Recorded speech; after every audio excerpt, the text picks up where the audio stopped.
চালের গুঁড়ি দিয়ে দিয়েছি যাতে মচমচে হয়। চালের গুঁড়ি দিলে, চালের গুঁড়ি ছিল না, বাড়িতে পেস্ট করেছি চালটা দিয়ে। তার সঙ্গে লঙ্কা, আদা বাটা এইসব মিক্স করেছি।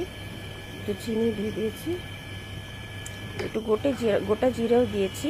তার সঙ্গে লবণ দিয়েছি, স্বাদ অনুসার লবণ দেবেন, যে যেরকম খেতে ভালোবাসে লবণ দিয়েছি আমার অনুসার। একটু পোস্ত দিয়ে দিলাম। এবার এটাকে মিক্স করব। খুব সুস্বাদু হয় খেতে। আমি ইভিনিংয়ে স্ন্যাক্সে করেছি, অনেকে দুপুরে লাঞ্চে ও ডালের সঙ্গেও খেতে পারেন। আর ইভিনিংয়ে স্ন্যাক্সে চায়ের সঙ্গে খুব ভালো লাগে খেতে। আজকে আপনাদের সঙ্গে মোচার পকোড়া শেয়ার করলাম। লঙ্কার মতন দেখবেন, লম্বা লম্বা একদম पकौड़ाटा खेते। देखिए मोचा का पकौड़ा मैंने शेयर किया बनाना लीफ। आप सबको कैसा लगा थोड़ा कमेंट्स में लिख के बताना। ये देखिए फ्राई करने जा रही हूँ, फ्राई कर रही हूँ।